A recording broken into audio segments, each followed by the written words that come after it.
In this video, we will show you how to process ingredients in Genshin Impact. First, find a cooking pot near you to access the cooking menu.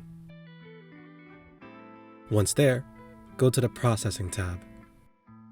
Here you'll see what ingredients you can currently process, how long it will take to process them, and what is needed to process them. When you're ready to process an ingredient, choose that ingredient. For this example, we'll process sugar. Check you have all the necessary ingredients. In this case, sweet flours are what's needed to process sugar. Then, choose the amount you like to process. Once the appropriate time has passed, go back to the sugar ingredient and click Obtain. You now have your processed ingredient.